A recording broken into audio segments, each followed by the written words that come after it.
सभी छात्रों का मेरे YouTube चैनल पर स्वागत है।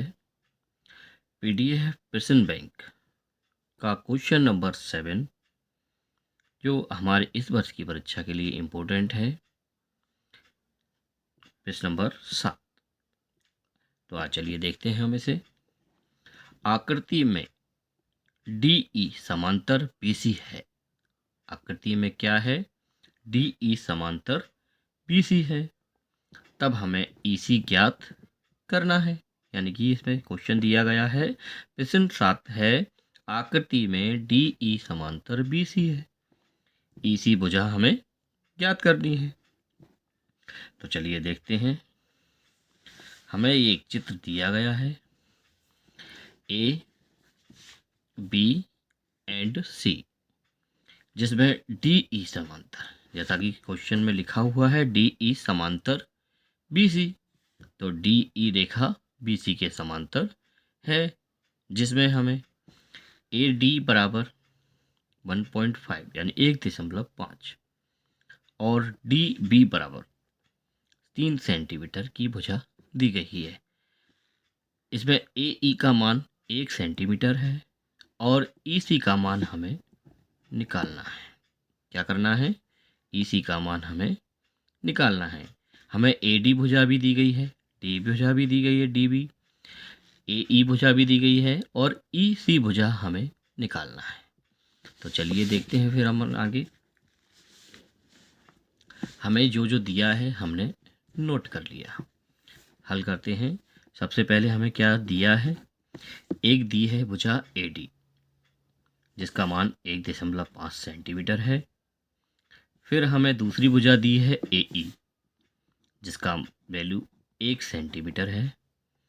इसके बाद हमें तीसरी भुजा DB दी गई है, जिसका मान 3 सेंटीमीटर है। इसी प्रकार हमें EC भुजा ज्ञात करनी है, जिसका मान हमें निकालना है। तो हम जानते हैं कि त्रिभुज ABC में DE समांतर BC यानी कि ये वाली रेखा इस रेखा के समांतर है। ये हमें सिद्ध करना है। भले इसमें दिया है, सिद्ध नहीं करना है, दिया है DE समांतर BC, इसलिए आधारभूत समानुपातिकता प्रमेय से, क्योंकि इसकी दोनों भुजाएं कैसी हैं?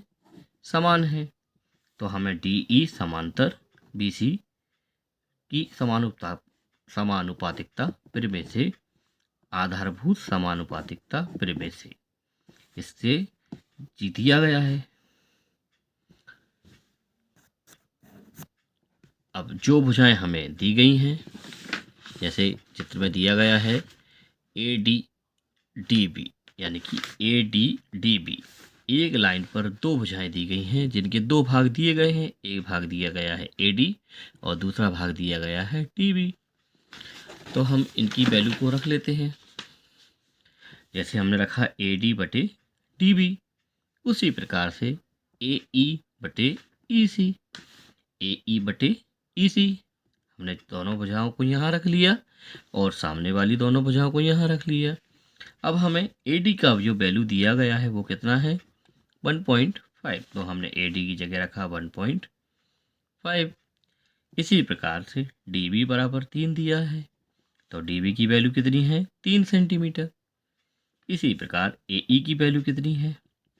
AE की वैल्यू है 1 सेंटीमीटर, जैसा कि चित्र में दिया गया है। AD की वैल्यू 1.5, DB की वैल्यू 3 सेंटीमीटर, AE की वैल्यू 1 सेंटीमीटर, EC की वैल्यू हमें निकालनी है। तो EC की वैल्यू हमें नहीं दी गई है, तो हम EC लिख देते हैं। चलिए आगे चलते हैं। अब हमारी जो वैल्यू दी गई थी, AD की वैल्यू दी गई थी 1.5, DB की वैल्यू दी गई थी 3 एंड AE की वैल्यू दी गई थी 1, EC की वैल्यू हमें निकालनी थी। चलिए हम क्रॉस मल्टीप्लाई करते हैं। EC की वैल्यू 1.5 और EC का मल्टीप्लाई होगा तो यहाँ आ जाएगा EC मल्टीप्लाई 1.5। इसी प्रकार से 3 का मल्टीप्लाई 1 में करेंगे, यानी कि 3 मल्टीप्लाई 1। आगे चलते हैं। EC का EC, ये 1.5 जो है वो इसके अपॉन में चला जाएगा, 3 मल्टीप्लाई 1 ऊपर रहेगा। इसी प्रकार आगे चलते हैं। EC का EC 3 एकम 3 यानी 3 बन जा 3, 1.5 का 1.5। आगे चलते हैं। EC यानी कि EC बराबर हमें वैल्यू दी गई है, तो हमें इसकी वैल्यू क्या दी गई है 3 अपॉन में 1.5। जैसा कि 1.5 का डिवाइड हम 3 में करेंगे, तो जैसा कि सभी जानते हैं, चाहो तो आप इसे 3 अपॉन 1.5 पॉइंट हटाकर 0 बढ़ा सकते हो और 15 बन जाए 15 2 जा 30। इस प्रकार से भी वैल्यू निकाल सकते हो, और चाहो तो आप 1.5 का डिवाइड 3 में करके डायरेक्ट वैल्यू निकाल सकते हो। यह हमारी जो सवाल था सॉल्व हो गया है। इसी प्रकार से हमें इसका दूसरा सवाल दिया गया है, प्रश्न क्रमांक 8। इसी का आकृति में DE समांतर BC है और हमें इसमें AD निकालना है, जबकि हमें पिछले सवाल में जो ऊपर अभी समझाया गया था उसमें क्या निकालना था, EC निकालना था। समान आकृति वो ही दी गई थी, लेकिन वैल्यू हमें EC की निकालनी थी।